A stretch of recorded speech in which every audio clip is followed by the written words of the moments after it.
Welcome to G-Man Gaming and Reviews.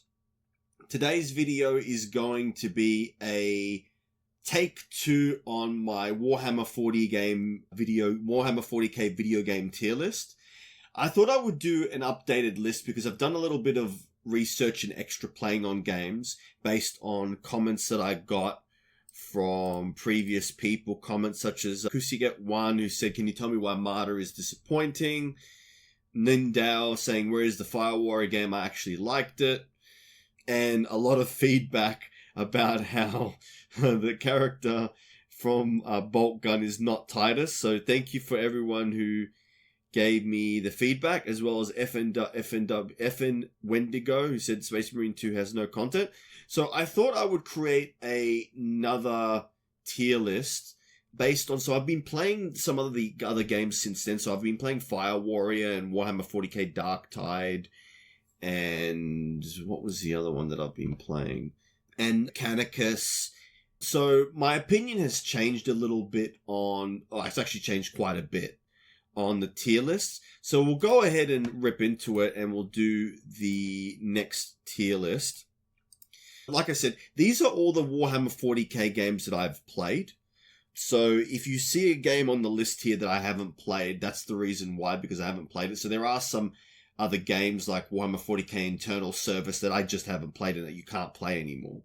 Before we're into it, so there's going to be 7 tiers like before. God, Emperor tier, amazing, great, good, disappointing, heresy, haven't played. Now, the haven't played tier list doesn't really matter because I don't really have any games that I haven't played.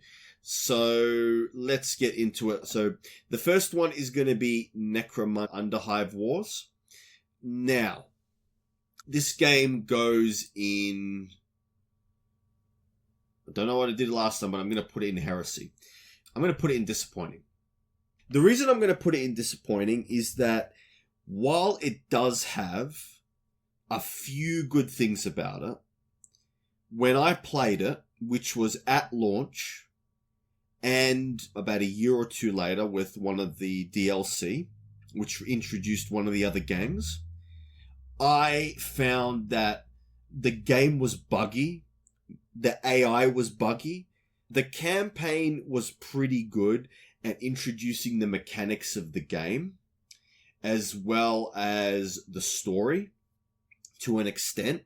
And the campaign you do get to play through as the different gangs to give you some back history on them. But realistically, I found that this game was disappointing, simply put, because this game was made by the people who made Mordheim, which is a similar game. So Mordheim and Necromunda Underhive Wars are pretty much the same game. The settings are supposed to be very similar. So you're basically playing as gangs in Necromunda Underhive War, and you're trying to find loot and get rid of the other gangs. Mordheim is pretty much the same in that respect, in that going through Mordheim to find Weirdstone.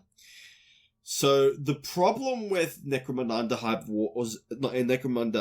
Underhive Wars, as I've said before, is that unlike Mordheim, which it had 6 factions in it, and each of the factions felt really different from each other. In this game, I found when you play as a couple of the factions, and there just isn't enough there to distinguish the factions from each other. So, if I remember correctly, the very first clan that you play as is Clan Escher. Now, Clan Escher is known for being an all-female gang, and they're known for using poisonous weapons, right? So in the actual tabletop setting for Necromunda Underhive War, the gangs are really different from each other, right? So the gangs have their own loadout tables as to what you can buy, and different gangs, like a lot of the gangs have exclusional equipment, in other words, equipment that only they can get, which means that in the actual tabletop setting, the gangs are quite different from each other. But I found in the actual video game, there isn't very much separating the gangs from each other. The Goliath gang doesn't really feel like big powerhouses, and the Escher, I don't know, it doesn't really do a very good job of delineating the differences between the different gangs. And then there's the fact that the AI was a buggy mess at release. Like, my very first video that I ever did was a game showing the bugs of the AI. It was a buggy mess at release. Like I said, I was really, like, this game, the reason that I ended up even becoming a YouTuber in the first place was because I tried to write a negative review of this game, right? And I actually ran out of characters on Steam. The limit on Steam for reviews is like 7,000 characters, right? So I literally ran out of characters on Steam, which prompted me to create my own website, gmanreviews.blog, in order to write a review of this game, right? Like I said, it has some good things about it, but overall it's a very disappointing game. The other problem that I have with it is the fact that your clan leader in this game is really overpowered, right? Like, with the clan leaders, you can give them a gun and they can basically just go around taking out two enemies by themselves every turn almost. Like I said, it has the setting to be an interesting game, but the execution was just really bad, especially considering that this game was developed by the people who made Mordheim. And Mordheim was an awesome game. I still play it to this day. So next we're going to talk about the original Dawn of War. I'm going to put it in amazing. So the thing about it is that it was created a long time ago. I think it was early 2000s. It was obviously, I think Dawn of War 2, I think, was created in 2004. So this was created before that. So the thing is that the campaign follows, so this is going to cover Dawn of War and Soulstorm and Dark Crusade because they all pretty much use the same engine. When I say same engine, the same sort of type of game. They're both RTS games. So Dawn of War is a great game. The series is really good. The only reason that it doesn't end up in God Emperor tier is because I think that there are other games out there that really, like, they go above and beyond in representing the Space Marines. So that's the only reason why the original Dawn of War is not in God Emperor tier, but otherwise it would be God Emperor tier. Good solid RTS that is, I think it was based off 5th or 6th edition. I think it was based off 5th edition Warhammer 40K. So it has things in it that you wouldn't see in the more modern games. So it's a really good solid RTS. There's a lot of different factions. Soulstorm is actually really good. I've been playing that game for ages. It's still a great game with a lot of different factions that I still haven't played all of, or at least not in depth all of them, because they're all very different from each other. This game, because it's Warhammer 40K, it does a really good job in the factions really feel different from each other, and they feel like you would expect them to feel in their 40K in a 40K universe.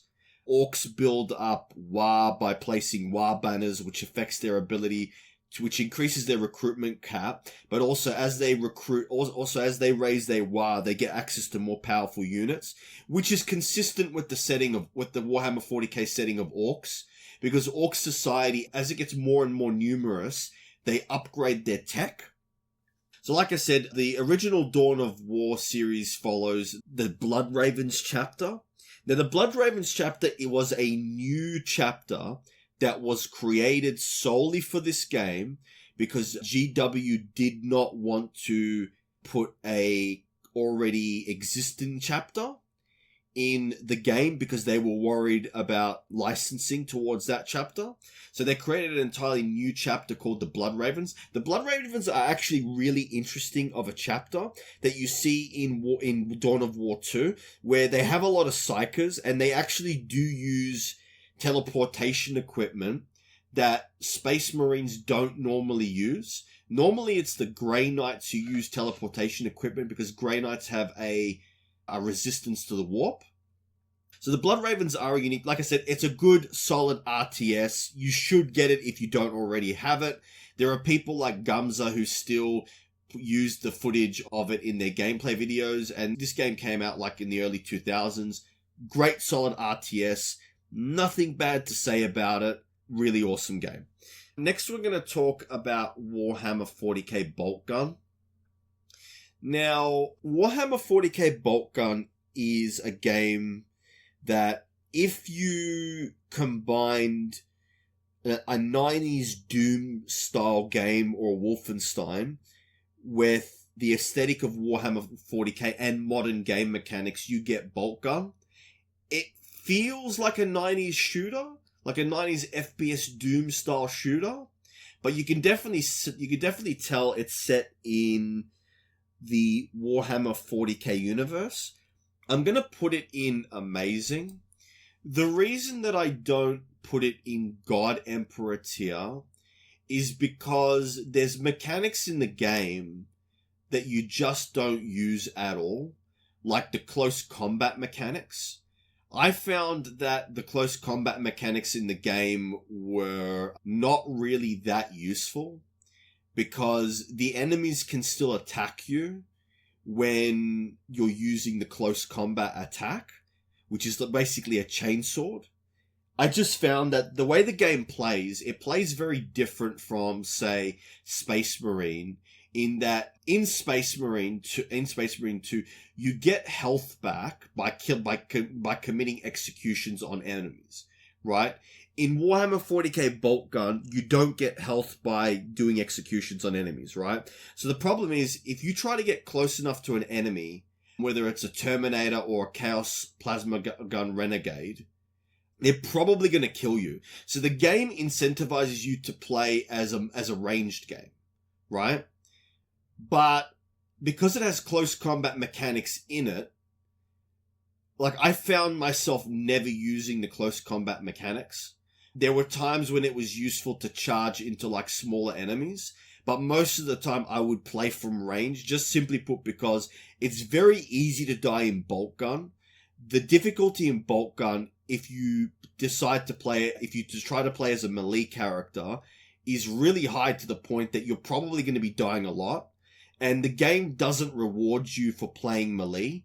So because of that mechanic, that's the only thing that gets it down from God Emperor tier into amazing. It's still an awesome game. It's just that the melee mechanic just doesn't really fit. They shouldn't have bothered with it. I get it's in there because you're playing as a Space Marine character, but I just found that when I tried to melee characters, whether it was bosses or Chaos Terminators, most of the time I would just die. And the thing is that the game has unlike Space Marine, you can hold a lot of weapons and cycle through them. So realistically, you're always going to have a ranged weapon to deal with whatever it is you're dealing with. So if you're dealing with Terminators, you can shoot them with the plasma gun. If you're dealing with everything else, with light infantry, you can hit them with the heavy bolter or the regular bolt gun. So the point is that because of the vast array of ranged weaponry, there's just no point. Like I said, it is like a Doom game in that there are a lot of different weapons in this game that you can equip. Like I said, it's a great game. It's just that it's not in God Emperor tier because of the melee mechanic. The next one is Dawn of War. I'm going to put it in good. Now, I had somebody commenting on me on this one in the last one as to saying that why did I even put this in good, that it wasn't a good game. So, the reason that it's in good, but not great, amazing, or God Emperor tier, is that it's a pretty solid game, right? It takes elements from the previous games and combines them to create something a little bit new. Now, I really heavily don't I get that there are things in the game like the Space Marine captain jumping 10 feet in the air and doing like a somersault with the thunder hammer, which is ridiculous, right? But the game is pretty decent. It takes out, so you do have unit recruitment in the game. The fact that you can, the thing that made me put this game in good is when I saw high-level play of people playing it on YouTube. So one of the really interesting things about this game is the fact that when you play, I think, a multiplayer game, or in the campaign, you unlock various hero characters, and in every battle you decide beforehand which. So you'll have a list of heroes that you can pick, and you decide which two you want to pick. And the thing that makes this game interesting is that so each of the different types of heroes has like a specific recruitment cost, and the more powerful they are, the higher recruitment cost they had, which means that the longer it's going to take to bring them into the game. So it creates this unique opportunity cost where do you decide to focus on recruiting the heroes that have the lower recruitment cost to give you a leg up at the beginning? Or will you instead pick more powerful heroes so that you're stronger in the late game? Or do you decide to pick a mix of the two? Because of that unique mechanic, which isn't in the other games, that's what gets it into good. Like I said, it's not great. It's not amazing. It's not God Emperor tier, but it is interesting enough of a game that I wouldn't recommend buying this full price, but on sale, especially nowadays with like instant-gaming.com and Fanatical and Kinguin, you could probably get this game at a good price. Like I said, it builds on from the previous games. In my opinion, it's nowhere near as good as Dawn of War 2, or it doesn't have enough factions to be as good as Dawn of War 1, but it's still a decent game. The next one is Warhammer 40K Fire Warrior, which I didn't review in the last tier list because I hadn't played it. Now, this is an old game and it's a first-person shooter. So if I was to say compare it to something like Space Marine, it wouldn't be an accurate comparison. I would need to compare it with a title that is more comparable to when it came out. So for its time, it's a great game. Okay? It's interesting that the first FPS shooter that they released for the Warhammer series was Fire Warrior with the Tau. And I think at that point the Tau had just come out. So I don't know if they were trying to get people to play the faction. Now, the game is a pretty great game, especially for its time period. It does have weird things about it, like guardsmen being able to tank pulse rifle shots to the head, and the fact that in the game you can only ever hold 2 weapons, which is weird, especially when you compare it to other games. The other thing the thing that makes the game interesting is the fact that every mission, you start with the Tau pulse rifle, but because you're not going to find very much ammunition of it, you're probably going to be using another weapon, which will be the las gun or an auto gun that you pick up off. So in this game, you play as a Tor Fire Warrior in missions against the Imperium. At least that's where I've played up to. So later on, you fight Space Marines, but early on, you're basically dealing with Imperial Guardsmen. Now, the thing is that in this game, Imperial Guardsmen can tank shots to the head with the pulse rifle, which is weird. But it is for its time, it is a good game. It is a great game. It's a great game. The setting is especially early on when you're doing the tutorial, you get to a section where it actually has like these projectors that tell you about lore about the 40K universe and how it relates to the Tau. The missions where you have the dialogue are really good at setting up the universe and your place as a fire warrior. Like I said, it is a pretty great game. You can get it on GOG. So, like I said, it's a good game. I know I put it in the great set, but I'm going to say good. It is a good game. For its time, that is. So, yeah. The next one is Warhammer 40k Armageddon and Armageddon Orcs. So, this one is a turn-based, hex-based game where the default is you play as the Imperial Guard, but you can also play as the Space Marines and the Orcs. I'm going to put it in great. It has a... Actually, okay, so I'm going to do a little bit... I'm going to put it in great. So it has a very large unit variety of... Especially if you're playing the Imperial Guard campaigns, it has a very large variety of tanks and infantry that you can choose from. Not a very large amount in terms of infantry, but it has quite a few different vehicles that you can take, as you would expect for the setting of Armageddon. So for those of you who don't know, Warhammer 40K, Armageddon is a Forge world, and in the Warhammer 40K universe, a Forge world is where the weapons of war that the Imperium uses are manufactured. The Orcs in particular have tried to take over Armageddon multiple times because it's a Forge world and because of its industrial capacity. Interesting thing about the Orcs can use human technology, but humans can't actually use Orc technology, funnily enough. So the thing that I will say about this game, though, is that if you've never played as the Imperial Guard or the Astra Militarum and you have no familiarity with the tanks, it can be quite difficult, because I know what all the tanks do, right? Because I've never actually played the tabletop as the Astra Militarum, but I have all the books and I've played the video games before. So I'm familiar with the tanks and I used to read the Imperial Guard, the Forge World books. So I'm very familiar with the different types of tanks and their uses. The problem with the game is that it doesn't do a very good job in telling you what all the tanks are for.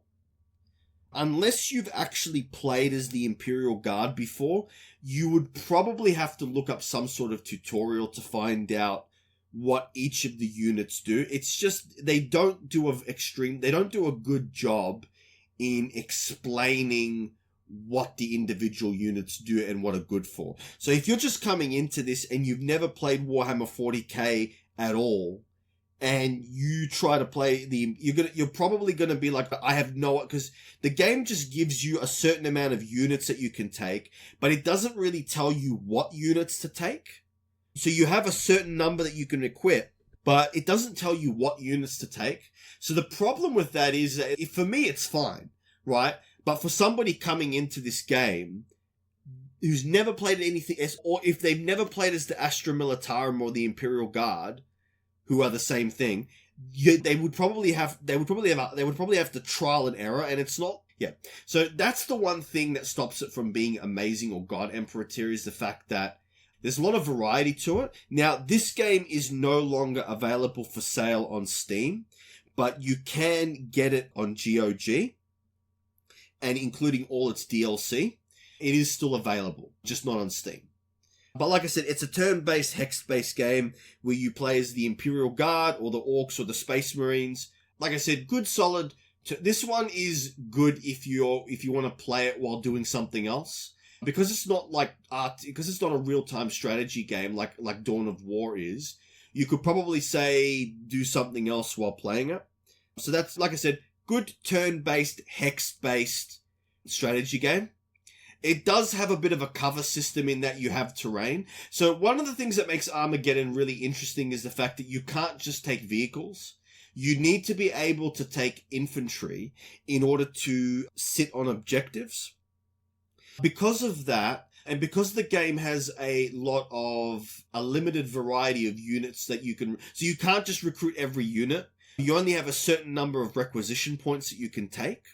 Now, the good thing about the game is that you don't carry over units from previous missions. You do, but the thing is, if you lose units between missions, it doesn't really matter. As the missions become more difficult, you get access to more and more interesting units, eventually Titans. So, like I said, yeah, it's a good game. It's a great game. Next, we're going to talk about Warhammer Darktide. Now, in my previous playthrough tier list, I put this in disappointing. I'm actually going to put it in amazing. The reason being is that I went back and played it again.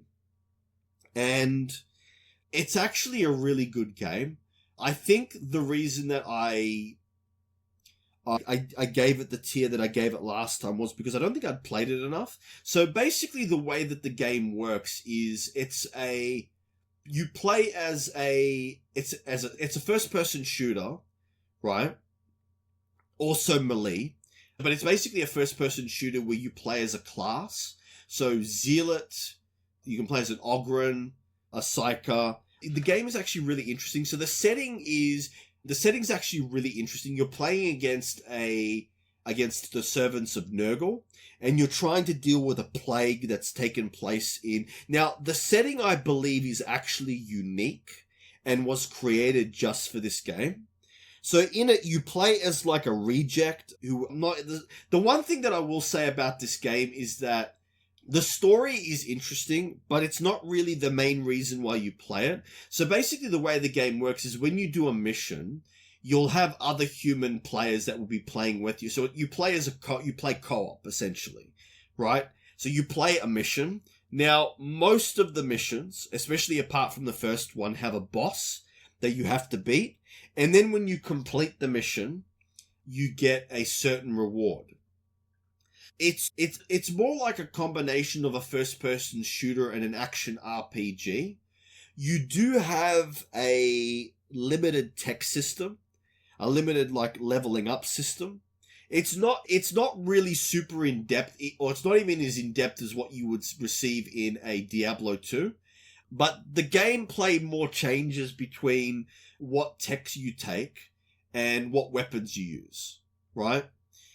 So there's a lot of different weapons in the game. Unlike say another game like say Diablo 2, where whether you use a sword or a mace, it doesn't really make a difference. In this game, it does. The weapons are all different from each other in terms of pairing, attack speed, how much they chew through armor, and stuff like that. And so when you play this game, you can only have one melee weapon and one ranged weapon, right? So because you can only have one ranged weapon, it drastically changes the way that you play. For instance, I was playing the game as the Zealot, and because I was playing as the Zealot and my talent is, my special ability is to charge into enemies, I decided to focus on weapons that focus on close combat. But you could play as the veteran, and as a veteran guardsman, focus on long range play. So the point is that this is one of the games that, because you're playing co-op, it makes it really interesting. So you really do have to play as a team in this game in order to win. And the big advantage is that, say your class and you're the Zealot, you'll need someone who's long range as a veteran, and then so the point is that this is a co-op game that's a first person shooter it does have a class system, and the classes are dramatically different from each other. But the tech tree for each of the classes isn't really that in-depth. Really, you're going to be following down one line, which you'll understand if you play the game. Like I said, it's a simple game that you can just pick up and play. The story is interesting, but it would be quite easy for people to ignore the story and just play the game. But I can see if you are following the story, I can see as to why you would want to keep playing it, because the story is interesting enough to keep you coming back. Like I said, it is an amazing... I'm going to put it in great. Like I said, no, it's amazing. The reason that it's amazing is because it provides a unique experience in the Warhammer 40K universe. There's no other game like it.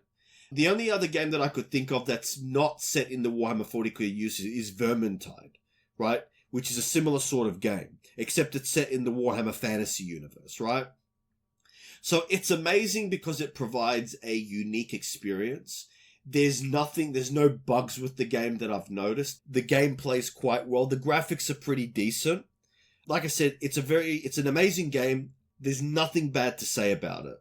The only reason it's not in God Emperor tier is because I felt that the leveling, the tech tree, just there wasn't enough in there to make it interesting enough for me.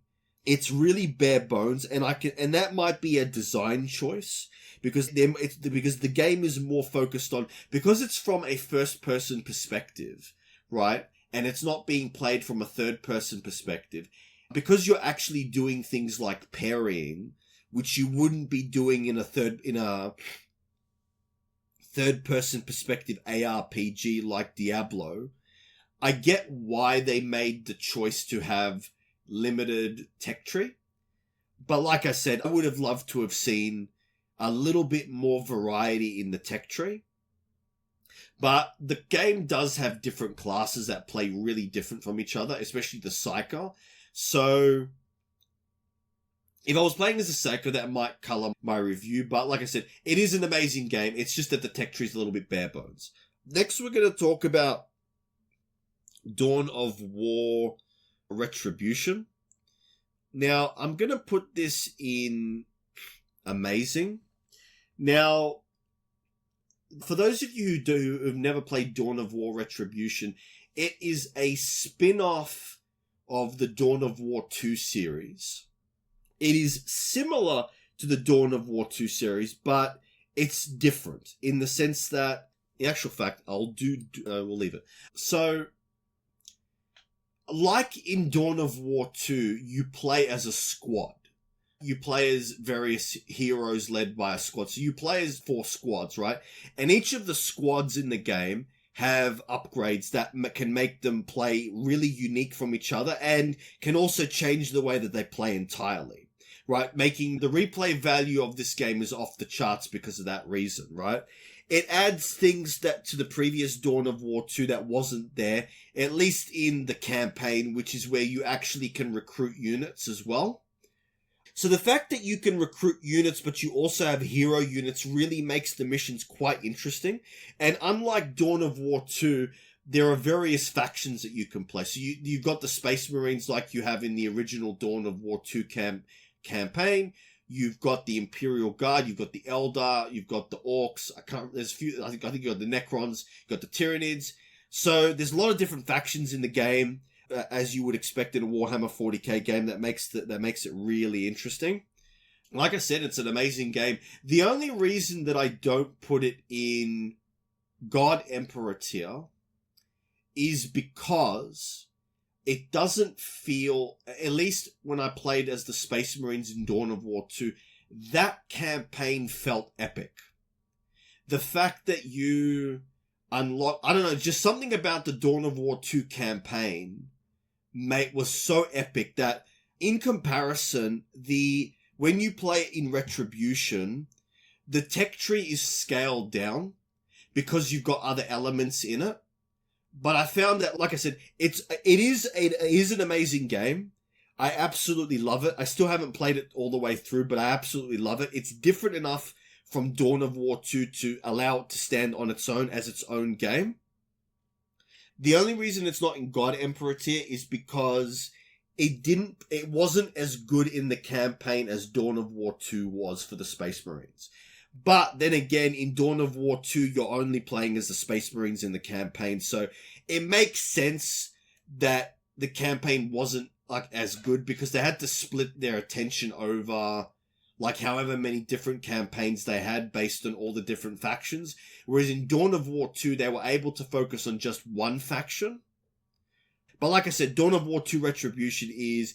So, it's more... Unlike where Dawn of War 1 was an RTS, Dawn of War 2 is more... It is real-time strategy, but you have tech trees and skills for all your individual hero units, right? So that's what makes it really different from Dawn of War 1, is the fact that in Dawn of War 1 was just a straight RTS, where you had special abilities on characters, but you would upgrade your abilities through like buildings as opposed to like having a leveling up system that you would see in Dawn of War 2 Retribution and in Dawn of War 2. Next, we're going to talk about Warhammer 40K Battle Sector. Now, in this game is set. I think this one was created in 2019 or 2017. I can't remember exactly. So this one is a turn-based. It's a turn-based strategy game. Where you play in the campaign, you play as the Blood Ravens. The campaign is absolutely brilliant. It's absolutely brilliant. The thing that makes the campaign brilliant is the combination of hero characters and the tech tree. There are a lot of units in the base campaign, and there's a lot of upgrades. There's 4 different pages of upgrades, right? So what this means is that there's special units as well that you only can recruit a certain number that require requisition points. There's hero units, and then there's also units like the intercessor and the assault marines that you can take as many of. So when you're choosing upgrades, you can actually choose upgrades for heroes and units. So when I played the game, I chose upgrades for my intercessor squads and my assault squads because those were the main squads that I could use without taking requisition points, and I could put a lot of them in my army. So the thing that makes the game interesting of Battle Sector is it's almost like it combines from the tabletop the points cost of building an army list. So when you play a mission, you can bring a certain amount of points worth of units, right? So it's almost like it combines the Warhammer 40K tabletop aspect of building a list combined with upgrades that you get as you advance in the campaign, right? So the amount of upgrades in the campaign is absolutely brilliant. It's God Emperor tier. But what puts it in amazing instead of God Emperor tier is the fact that the other the other modes of playing are just not very good. So I ended up buying all the DLC for this game, and I regret it. The only thing I should have bought was the stuff for the Blood Angels. Because realistically, in the campaign, there's 4 pages of upgrades, right? In the other modes, there's only 1. And there's not a lot of units to take, right? There's a very lackluster variety of units when you're not playing the campaign, which means that the other modes just don't really feel that interesting to play. I've played them, I've played the mission map once, but it's very repetitive because you only have a very small number of units that you can take in the other mission modes. So I just found that the campaign is absolutely brilliant. You play as the Blood Angels and you're playing as Primaris Marines. So the campaign is absolutely brilliant. The campaign is God Emperor tier. The other battle modes, if you want to play a game that feels more like the tabletop, you should check out Sanctus Reach, which I will talk about. Like I said, the campaign is brilliant. But like I said, it's just not the rest of so it is a good game, but I would just focus on the campaign. The other battle modes are just so bare bones, they're not even worth bothering with. If you want a game that allows you to play as the Imperial Guard, or you could try the original Dawn of War. If you want a game where you can play as all the Warhammer 40K factions in an RTS, just take Dawn of War or the Soulstorm series. Like I said, the campaign for Battle Sector is really good. It's just the rest of it that brings it down. But the campaign is so good, that's why it's amazing. The next one is Warhammer 40K Chaos Gate. I'm going to put this in God Emperor tier this time. The reason that I'm putting it in God Emperor tier is that it does something that hasn't been done before, in that it's an XCOM style game set in the Warhammer 40K universe. So in Warhammer 40K Chaos Gate Demon Hunters, you play as a squad of Grey Knights going around doing missions to purge the Chaos Gods worshippers of Nurgle from a sector, right? So the game has instant death and injuries for your Demon Knights, for your Grey Knights. So that's what makes it different from Dawn of War 2, where it is an XCOM style game where your characters can actually die.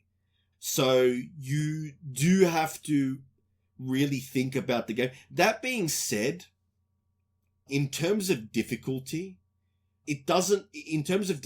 unless you're playing as the assassins, the game is a lot more forgiving than XCOM. You can still die, but because you're playing as Grey Knights that are like superpowered Psyker Space Marines, it's not, your characters are pretty powerful. You do have different classes that can do different things. The Assassinorium DLC that allows you to play as assassins really changes up the way the game plays, right? Because the assassins play completely different. They're more difficult to play, but they're also in some ways more powerful. Like I said, it's a God Emperor tier game because it provides a unique style of game that you cannot get elsewhere. There is no other 40k game apart from Mechanicus that feels like a XCOM combined, and the fact that you're playing with the Grey Knights makes it unique. Like I said, God Emperor tier. Now, the next one that we're going to look at is Warhammer 40k Gladius Relic of War, and I'm going to put that in good. I put it in great last time, but I'm going to put it in good because it is a turn-based 4X game. It does have a lot of different factions, and the tech trees for the factions are really interesting.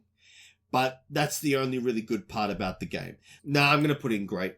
The factions are really different from each other. In fact, the reason why it's not good and it's great is because the factions are dramatically different from each other. This game, more than any other 40k game, really delineates the factions from each other in terms of the tech tree and what units you get up to. You don't have a large variety of units or an incredibly large variety of units like you have in Sanctus Reach, but each of the units feel different from each other, and each different faction has completely different mechanics that you don't see in other factions. So the greatest thing about this game is the factions. The weakest part about this game is the roguelike part of it. The map is just boring, right? There's not a large variety of units that you're going in, units and tiles that you're going to encounter. So the strongest part of the game is the factions and the tech tree. The weakest part of the game is everything. It's a 4X game where it looks like the developers put all the attention on the faction tech tree and very little on making the maps interesting. There's really only a few units that you will encounter on the map. If I was to compare it to another roguelike game that is 4X that has procedurally generated, which is Conquest of Elysium 4, which was made by 5, which was made by two guys and has a tremendous amount of units and tiles that you can encounter. Gladius Relic of War is the exact opposite of that. Now, like I said, it's a turn-based 4X game that has great faction delineation, but that's the only reason to play the game. Next, we're going to look at Inquisitor Martyr. I put it in disappointing last time. I'm going to put it in good this time. Now, the reason that I put it in disappointing last time was because I played as the Crusader class, right? And the Crusader class is probably the more boring class to play. You can play as the Psyker class in this game, and the Psyker class is a lot more interesting. Basically, for those of you who haven't seen the last tier list, this game is a action RPG where you play as an Inquisitor. It's in the genre of games like Diablo 2, 3, 4, Grim Dawn, Path of Exile, that sort of game. Now, the thing that moves it up from disappointing to good is the fact that the Psyker class is really interesting. Because the Psychic class has a mechanic where you can craft spells, but after a certain amount, when your warp meter heats up, you actually start summoning enemies that will try to kill you. So that part is really interesting and thematic to the Warhammer 40k universe. The problem with it is that's really the only good part about it. Apart from that, it just, like, when I played as the Crusader class, it just feels like a generic action RPG. Like, I really would just focus on one weapon, the grenade launcher, and just kill everyone before they ever got close to me. I found that the game was too easy as the Crusader class. And, like, it's interesting that each of the weapons... So in this game, you can only have 2 weapons. You can have an offhand and your main weapon. And each of the ranged weapons are different from each other, which is interesting. But I found that when I would just pick the grenade launcher with the Crusader, I would just sit back and blast everyone. There was very little they could do about it. So, like I said, it is a good game. I don't know if I would buy this full price, though. But, like I said, it's an okay game. The Psychic class is the most interesting. The Assassin class has a mechanic where they can decide where to shoot enemies to do damage, which is unique to them. But, like I said, if it wasn't for the Psychic class, this game would be disappointing because it's quite a generic action RPG. The setting is really good and the story is really good. Those are the strongest parts of it, but the game itself is okay. Next, we're going to talk about Warhammer 40k Sanctus Reach. It's God Emperor tier. So basically the way that this game works is this game came out before Battle Sector. You have the main campaign where you play as the Space Marines, but then you also have other campaigns where you play as the Orcs or the Imperial Guard or I think Chaos as well. So the thing is, there's only 4 playable factions in this game, but there's a lot of unit variety, right? So because of that, if you want to play a Warhammer, like, this game is just good and all the DLC on it is good, right? So unlike Warhammer 40k Battle Sector where you have a camp, where you have a tech tree, in this game it's different where when units upgrade, when units get experience, they get to pick from one of 2 upgrades. And the upgrades are really powerful in this game and really make a difference, right? Like I said, in comparison, Warhammer 40k is a God Emperor tier game. You play as the Space Wolves. It's just, if you want a game that really represents the tabletop, Warhammer 40k Sanctus Reach is your jam. It's just really good. It's a turn-based, but unlike Battle Sector, it does have a cover system with terrain. So it is a little bit more strategic in how you choose to play based on your map and the objective system and the fact that you have reinforcements. One thing that I didn't say about Battle Sector was that you can actually have units overwatching an area, which is really interesting, that you don't see in Sanctus Reach. But like I said, Warhammer 40k Sanctus Reach, the thing is that when you have a mission, you have a whole bunch of units that you can choose from, and you have a certain amount of points that you can bring to battle, and each unit has its own. So unlike Battle Sector, the campaign where you actually get to pick what units you want, in Warhammer 40k Battle Sector, not in Sanctus Reach, you are given a list of all potential units you can take, and you get to pick how many out of the points allocation, right? So this, for instance, say you'll have 1,000 points for a mission, and then you'll have all these units that have different points cost. And the more powerful a unit, the more powerful the points cost it is, but also bringing cheaper units means you can bring more of them. So it better replicates what it feels like to create a list. The other thing about this game is the hero units in the game are really powerful, game-changing, where I found as the hero units in Battle Sector, you really don't use them very much. You don't use them in the thick of fighting because they can die quite easily. But like I said, Warhammer 40k Sanctus Reach is a God Emperor. If you want a game that heavily simulates the tabletop, Warhammer 40K Sanctus Reach is your jam. Next, we're going to talk about Battlefleet Gothic Armada 2. I'm not going to talk about 1 because there's 2. It's God Emperor tier. It's God Emperor tier because basically the way the game works is you play in space as different ships, as a fleet, and you have to fight against enemy fleets. The campaign is awesome. In the campaign, you play as Space Marines, the Adeptus Mechanicus, and the Imperial Navy, and they're all different from each other, making the campaign really awesome. The different factions in the game are really good as well. There's a campaign for Chaos, but there isn't really a campaign for Eldar or Orcs or all the other factions. But the other factions are really different from each other, and they have good unit variety. But the thing is that if you're going to play as the Eldar or the Dark Eldar, you'll definitely have to look up a tutorial video on how to play them, because they play remarkably different from the Imperial factions and Chaos. But like I said, it's a really awesome game. The story is really good.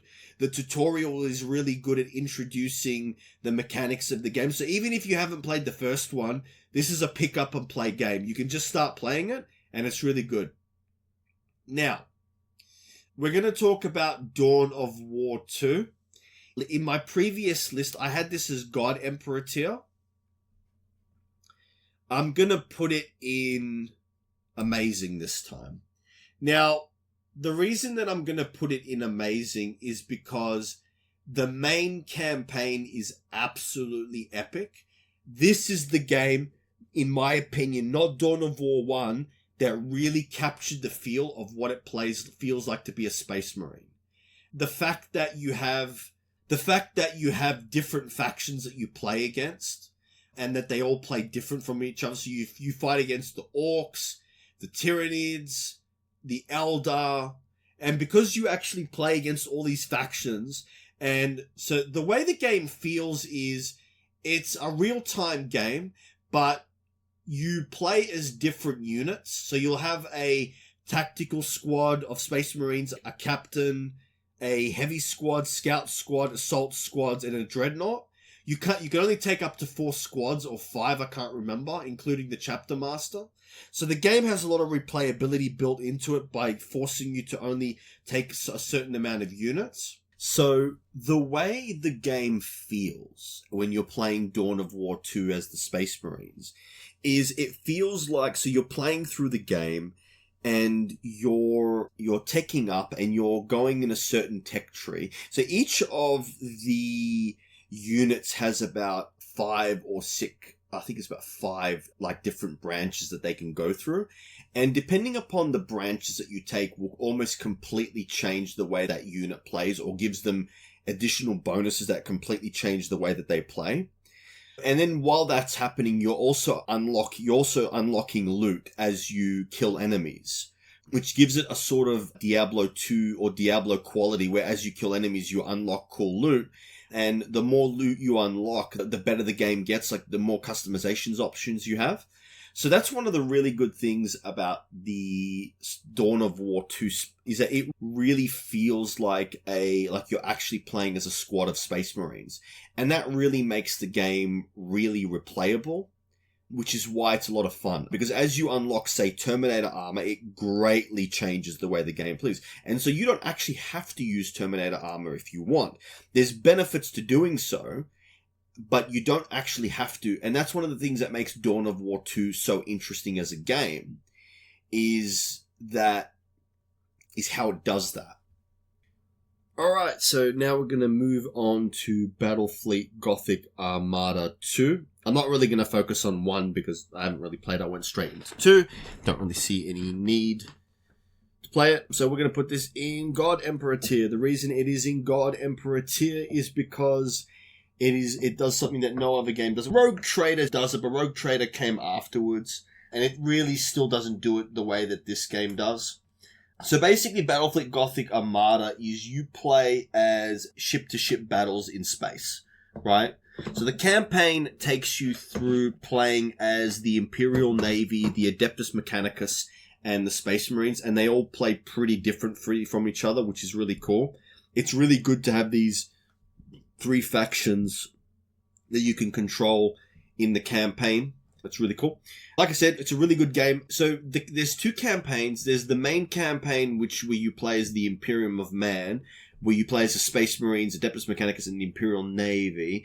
And then there's a campaign with the Chaos Space Marines. There is no campaign for the Elder and the Dark Elder, but the skirmish games and the multiplayer games, I haven't played multiplayer, but the skirmish games are actually really interesting because the other factions are really different from each other. And so, for instance, if you were going to play as the Eldari or the Drukhari, the Dark Elder, you would probably need to look up tutorial how to play as them, because they play drastically different to the way that the other factions play. But like I said, a lot of fun, great campaign, great skirmish mechanics, God Emperor tier game overall. Next, we're going to talk about Space Marine. Now, in the previous tier list, I put Space Marine as God Emperor tier. I'm going to put it as amazing. The reason I'm going to put it as amazing is because the campaign for Space Marine is absolutely amazing. I wouldn't call it a first-person shooter. It's a third-person shooter and melee sort of game. The way the game plays is that you play as Titus the Space Marine. You only have one ranged weapon and a pistol and a melee weapon of your choice at a time for the most part. So the way the game works is that the game eschews a cover system altogether, and you get your health back by doing executions on enemies. So the game incentivizes you to be on the thick of combat, but it also has different segments where you have to deal with ranged enemies. So the gameplay is quite varied. It is a really awesome game. The campaign is absolutely brilliant. It really captures what it would feel like to be a Space Marine. The one thing that I will say is the player versus player is not something that I ever really focused on. I think that's the only reason why it's not in God Emperor tier this time. Simply put, because I didn't really find any reason to play the player versus player. It just wasn't interesting enough to play. Like I said, I love the campaign and I love the actual campaign and the random missions, but like I said, there was no real reason for me to play the player versus player, so I played it a little bit, didn't really find it that interesting. There are different classes, but like I said, you play this game for the campaign. The campaign is absolutely brilliant. They released a remastered version, which you can get as part of the Xbox Game Pass, that I'm going through again. You should probably play this game before playing Space Marine 2, just because the story carries on. But like I said, absolutely brilliant game. The next one is Mechanicus that I'm going to put in... in amazing. The reason it's an amazing... I'll put it in great.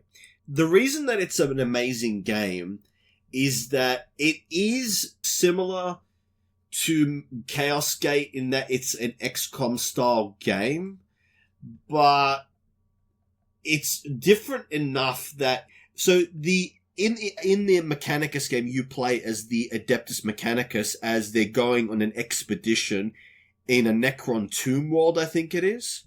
And you're trying to get as much tech as you can before the Necrons awake.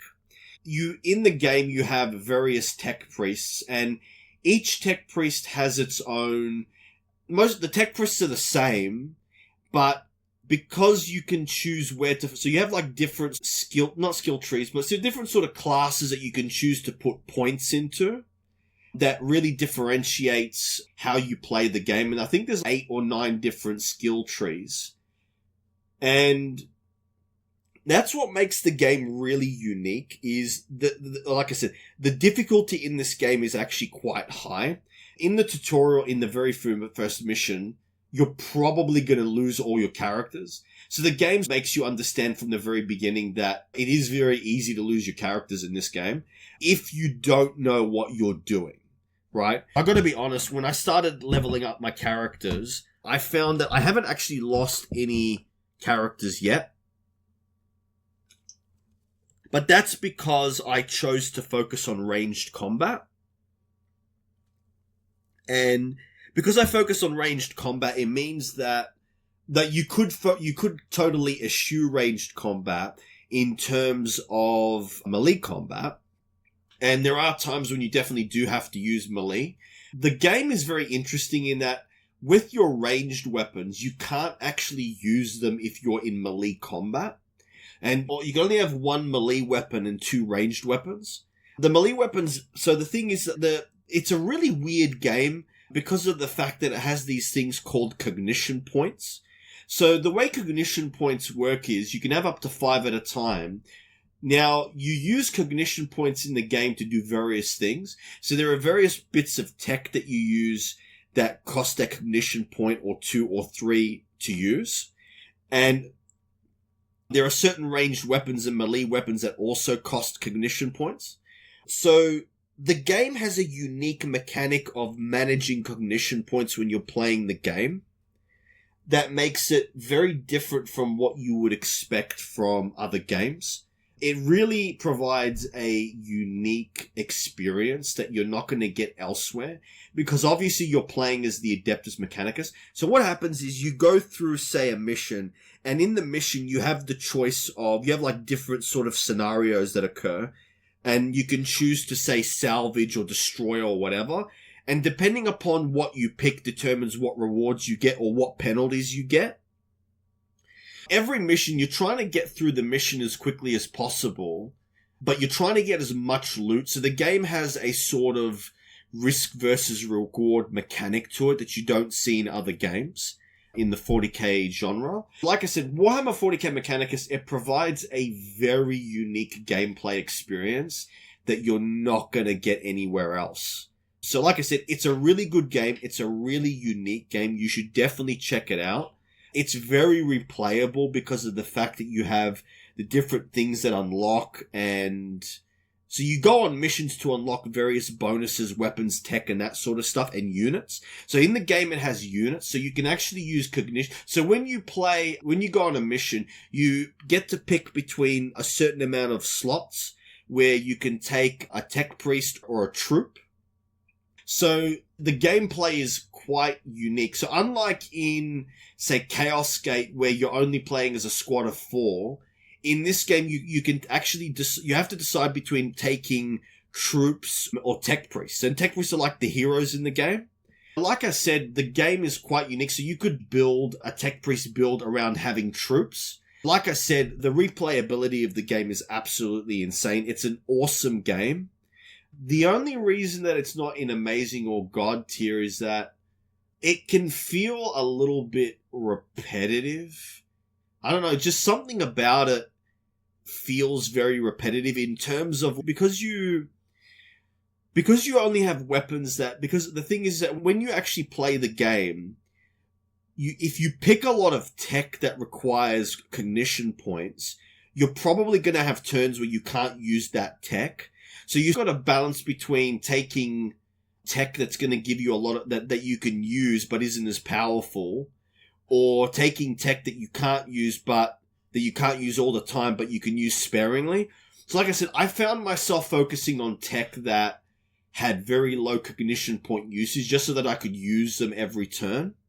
That's the only thing that I would say about it, that, I don't know, playing the game, it doesn't feel, like it feels that there's a lot of like different builds, but there's not a lot of viable builds. You would really, like, in order to play this game, if you were to focus on builds that use a lot of cognition points, you would really have to build your entire team around it. So like I said, this game is very interesting in terms of being an XCOM game, is that it could let you try out different strategies.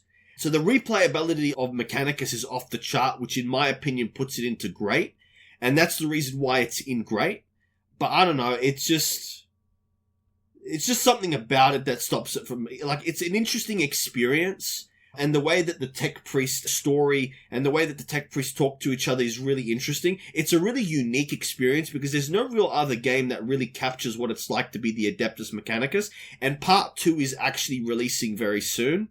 But yeah, so like I said, it's a great game. Next we're going to talk about Deathwing Enhanced Edition. I'm going to, I played it some more. I'm still going to put it in disappointing. The reason that it's disappointing is because of two things. So, in this game, when you're playing as the camp... Now, I haven't played as the player versus player, so I can't speak about that.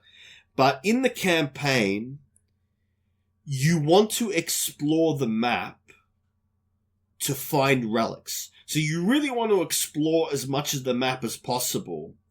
But the problem is, you're playing as a squad of 3 Terminators, and even though you're in Terminator armor, it doesn't feel like it because enemies do a high amount of damage to you, even on regular difficulty. The point is that, like, a squad of Terminators should be really difficult for regular Tyranids to kill. But it doesn't feel like it in this game. So in this game, it feels like you're trying to survive to get through them. It's almost like the game incentivizes you to get through each mission as quickly as possible because it throws a never-ending swarm of enemies at you. And the thing is, there's not just a never-ending swarm of enemies. Even in the first mission, there's enemies that explode that can take you out in a single shot if you're not careful, right? And so the problem with the game is that almost all the time you're going to be shooting, even though the game has melee mechanics and ranged mechanics, you're almost always going to be shooting your enemies because if you let them get close to you, they'll just kill you so quickly. So the combination of the never-ending enemies and the fact that you can die quite quickly, combined with the fact that you want to explore the entire map to find relics, I don't think this is a good mix of mechanics. Okay, especially since the fact that you can hack doors to close them, but once they're blocked, you can't unblock them, which is ridiculous.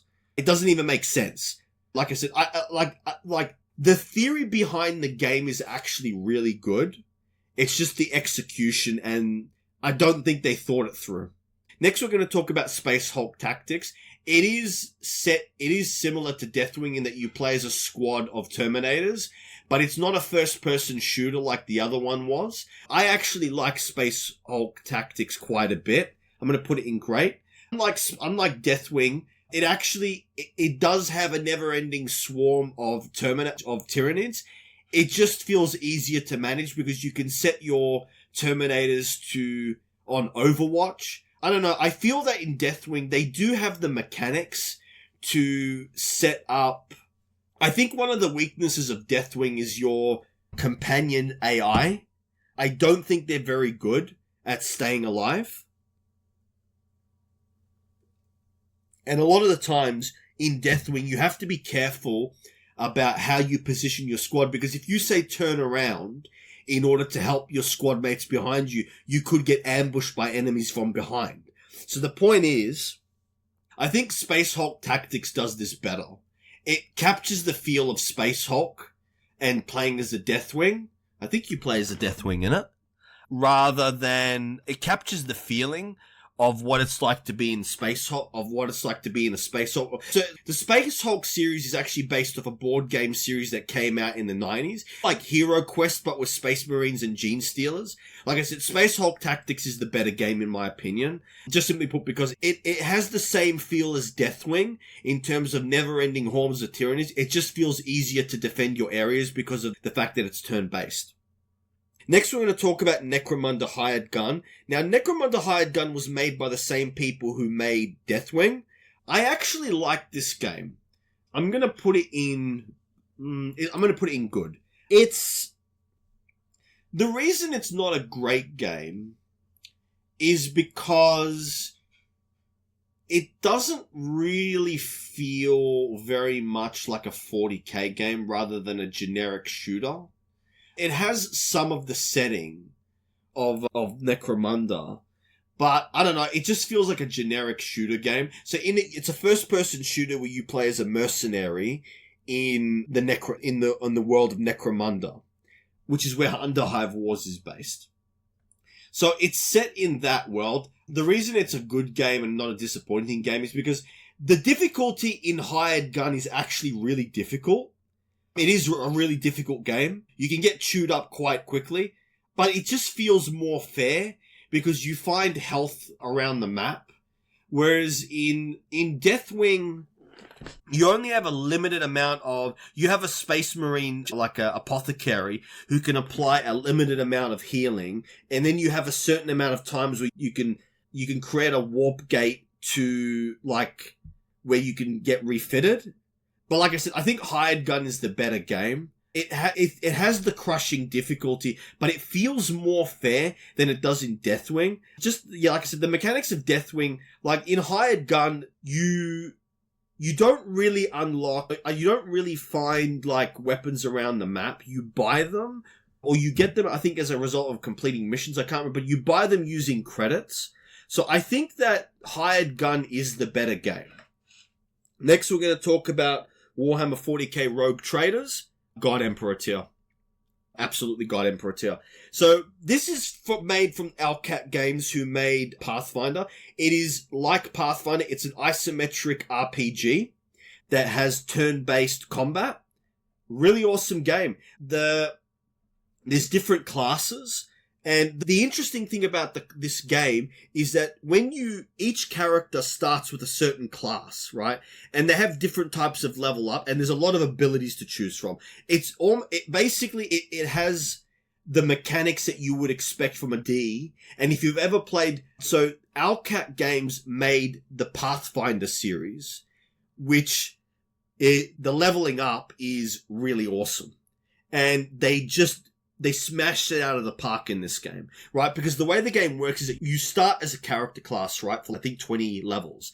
And then after you pick a character class, after you get to level 20 or something like that, you get a choice between one of, I think, 3 or 2 other classes. So basically, and then what happens is, and then as you start leveling up, you'll level up and you'll be taking abilities in that class. So by the end of it, you're going to end up with very unique characters, right? That being said, but the thing about the game is that even if you are a beginner to this game, the game makes it easy to figure out what beginner options you should take if you're not very familiar with the... You couldn't be familiar because I think it has a unique sort of RPG system to it, right? But the point is that the good thing about this game is that there's a lot of replayability just in the classes alone. The story is awesome. The characters are awesome. It really smashes it out of the park in how it feels as a Warhammer 40k game. One of the things that I really liked about it is that later on in the game, you can actually get a choice to try to bring Elder on board that are going to die. But if you do, your people end up killing them, which a lot of people might not like, but it's consistent with how the Imperium of Man deals with Xenos. With aliens, right? It's Warhammer 40k. And later, I won't spoil it, but later on you have a choice to save a planet, and if you do, you get a debuff. So that's just so Warhammer 40k that if you try to play as a good guy, the game literally gives you a debuff, which is awesome. So like I said, it's a really brilliant game. If you like RPG games, you'll love Warhammer 40k Rogue Trader. It's absolutely brilliant. The last game that we're going to talk about is Space Marine 2, which goes in amazing. It does everything the previous one did and just elevates it up to 11. It adds new mechanics to it with the pistol shot mechanic and the parry mechanic, which I don't think were in the previous game.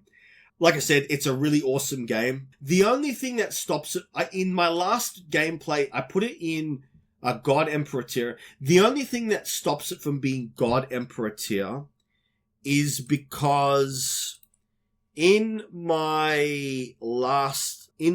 had a comment which said that the player versus player wasn't good, and the reason I put it in God Emperor tier last time was because I was just talking about the campaign. When I play Space Marine and Space Marine 2, I'm only interested in the campaign. I'm not interested in player versus player. But if I'm gonna rate it, I have to rate it as a game as a whole. And so because of that, the campaign in Space Marine 2 is absolutely brilliant. What they did was, so in the original Space Marine, you're playing against the Orcs and then Chaos. In Space Marine 2, you're playing against the Tyranids. They actually got the developers from World War Z to include their Horde engine, whatever it's called, that creates the Horde mechanics into Space Marine 2. So it really feels like you're playing against a horde of Tyranids. Like I said, the game is absolutely brilliant. The campaign is spot on. Like I said, the reveal at the end with the chaplain, which I won't reveal, that's just the piece de resistance. It's like the strawberries on the cake. It's just absolutely brilliant. So this was my Warhammer 40K tier list, take 2. Thank you for everyone who commented on the previous one. I really appreciate it. I'd love to hear your comments on this one. I'd also like to hear comments on what you'd like me to do a video on next. I also did a video on why is the Warhammer 40K universe fascist? So that you'll see the link to that video linked to in this one. You'll see it like on the screen. So if you're interested in that, feel free to watch it. If not, I will see you on the next one. This was G-Man Gaming and Reviews signing out.